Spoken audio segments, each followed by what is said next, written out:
Yo tout le monde, j'espère que vous allez bien. On se retrouve aujourd'hui pour la première vidéo que l'un d'entre vous m'a demandé de faire. Plus sérieusement, je vous retrouve pour vous montrer comment j'édite mes photos pour Instagram. C'est une vidéo qui tourne pas mal, donc voilà, je vais vous le faire. Je fais rien d'exceptionnel, hein, je vous préviens. Mais bon, si ça peut en inspirer certains, tant mieux. Je crois que c'est tout. Je vous laisse avec la suite. C'est parti. Ok, je vais me décaler comme ça, vous verrez mieux mon téléphone, je le mettrai par là. Donc pour retoucher mes photos, j'utilise toujours la même application. J'utilise Lightroom. Pour ceux qui connaissent pas cette application, elle est disponible sur Android et sur iOS. C'est une application de Google, je crois. Elle est vraiment trop bien. Avant j'utilisais VS Cocam, mais j'avais un peu voulu passer le step d'au-dessus, donc je suis passé sur Lightroom. Au début j'avais vraiment du mal à m'en servir, je comprenais pas trop comment ça marchait. Maintenant je suis calé, donc c'est pour ça que je vais vous montrer comment je fais. On va prendre cette photo là. C'est une photo que j'avais fait Münster. Ce que je fais, c'est que je vais dans Lumière. Ensuite je baisse l'exposition un petit peu, j'aime pas trop les images trop exposées. Après j'augmente les contrastes un petit peu. Les autres lumières je les descends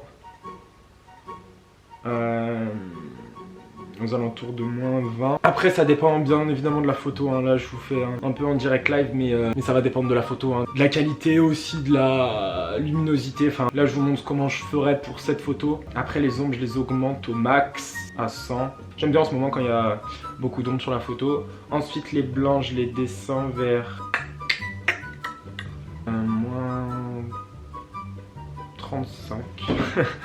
Et les noirs je les descends vers -50. Comme ça c'est bien. Ensuite je passe dans couleur. Pour ce qui est de la température, je la monte jusqu'à... pas trop non plus. Jusqu'à 15. Ensuite la teinte, je la descends jusqu'à -13.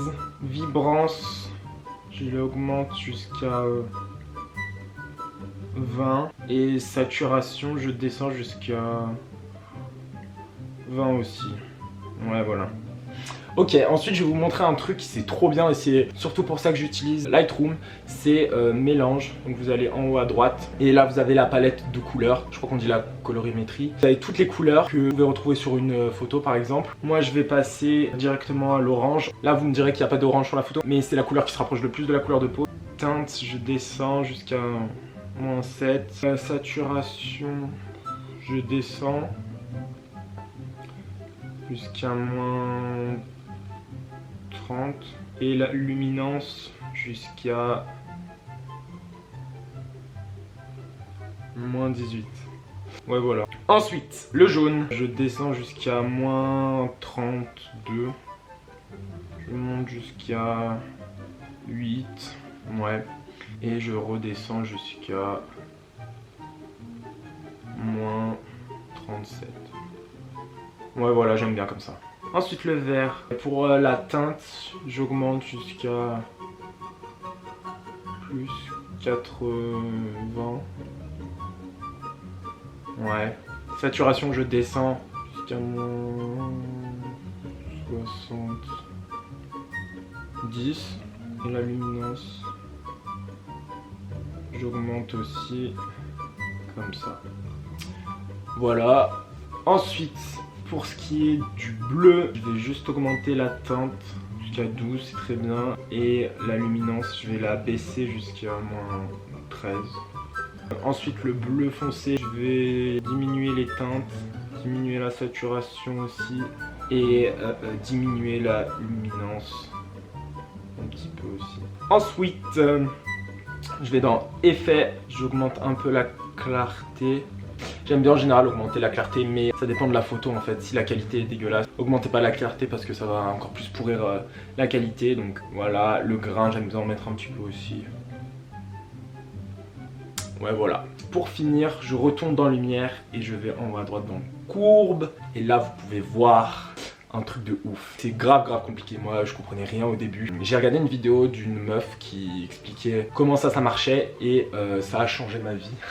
Je la remettrai dans la barre d'infos si je la retrouve. Le trait qui est tout à gauche, c'est les ombres. En général, moi, j'aime pas trop. Donc, ce que je fais, c'est que je le laisse là. Celle du milieu, dans la vidéo, elle disait que c'était les mid-tones. Je sais pas trop comment on dit en français. Je crois que c'est les demi-teinte. Peut-être que je mens carrément là, mais il me semble que c'est quelque chose comme ça. Voilà, vous pouvez voir le changement. C'est pour rendre l'image plus ou moins lumineuse ou plus ou moins sombre. Celle qui est tout à droite, c'est les hautes lumières. Donc pareil, si vous voulez les descendre ou les monter. Ce que je fais moi, ce que j'aime bien faire, c'est rajouter des points. En gros, je rajoute un point par ici. C'est vraiment un travail de longue haleine, hein, je vous le dis. J'aime bien rajouter un point par ici et descendre les highlights jusqu'à ici. Vous pouvez voir. Bon, j'ai peut-être même baissé la luminosité un petit peu. Ouais. Et je pense que c'est bon là. Vous avez le avant, après. Je sais pas ce que vous en pensez, moi j'aime bien en tout cas retoucher les photos comme ça. Après je vous l'ai dit, ça dépend toujours de la photo, hein. J'ai pas une manière de retoucher mes photos en particulier. Et puis aussi ce qui est cool avec Lightroom, c'est que vous pouvez télécharger des presets et même enregistrer des presets en fait. Comme là par exemple, je viens de faire tous les réglages que j'ai déjà effectués, je peux les enregistrer, créer un preset. Et en gros à chaque fois que je voudrais modifier une photo de la même façon, j'aurais juste à appliquer le preset. Donc ça c'est super cool si vous voulez essayer d'avoir un feed constant. Et vous pouvez même en télécharger. Je sais qu'il y a des créateurs de contenu qui en vendent. Après à vous de décider ce que vous voulez faire de votre argent, mais voilà, ça existe. Là en ce moment je modifie mes photos comme ça, j'aime bien. Après ça change très régulièrement. Si vous regardez dans mon Insta, j'ai jamais vraiment gardé une seule manière de modifier mes photos. Avant je prenais grave du temps pour choisir mes photos, pour choisir mes retouches et tout. Là en ce moment j'ai un peu la flemme, donc c'est vrai que je poste un peu moins et je me prends un peu moins la tête. Ouais, vous pouvez voir, hein, de toute façon j'avais pas un feed non plus super beau. Après voilà, j'aime bien modifier les photos. Il y a certaines personnes qui trouveront ça inutile. Moi en tout cas j'aime bien, ça m'occupe. Je vais vous montrer aussi une autre application que j'utilise aussi pas mal, c'est Snapseed. Moi j'utilise comme Facetune en fait. Je pense que vous connaissez Facetune. C'est pour enlever des boutons, blanchir les dents, se mincir, se grossir. Enfin, c'est une application que beaucoup de personnes utilisent et moi j'aime pas trop le rendu. Ok, je vais vous montrer avec cette image là. Comme vous pouvez le voir là, j'ai un bouton ou je sais pas ce que c'est. Donc je vais le tège. Je vais dans correction, je zoome et j'ai juste à appuyer dessus. Et tadam, ça disparaît. C'est grave cool, moi j'utilise ça, je trouve que c'est grave plus naturel que Facetune. Enfin, il n'y a pas un effet de police. Vous voyez cet effet que les gens de télé-réalité utilisent. J'aime pas du tout, avant j'avais tendance à l'utiliser. Maintenant je trouve ça dégueulasse. Donc voilà, j'utilise le Snapseed. Je vais même vous montrer, regardez, là j'ai un grain de beauté. Je peux l'enlever aussi. La tache de varicelle là, super. Je peux la tèche aussi, donc voilà, c'est grave bien. Ensuite vous faites exporter, enregistrer. Et ce qui est cool, c'est que ça modifie directement la photo. Donc voilà. Voilà, je pense que vous savez tout. Vous savez maintenant comment je retouche mes photos pour Instagram. Si vous avez des idées de vidéos que je pourrais faire, pareil, n'hésitez pas à dire en commentaire. Voilà, j'espère que la vidéo vous a plu. Si c'est le cas, n'hésitez pas à liker et à vous abonner si ce n'est pas déjà fait. Je vous retrouve la semaine prochaine. Je vous embrasse et je vous dis ciao.